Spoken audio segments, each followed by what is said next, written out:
Well, I call this painting with the broad edge. And I wish that you would trust me that there's a whole lot that can be done with it.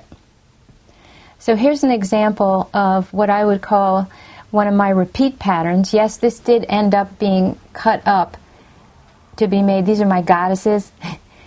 And see the jewels? This is a fan brush. Okay. So here's a painting with a broad edge. But I would like to show you one of my favorite paintings, and this happens to be a giclée print because the original is actually larger than this. But this is basically done with the broad edge. This is a real clown that I know personally. Her name is Violet Victoria, and she's a real clown, and I love her.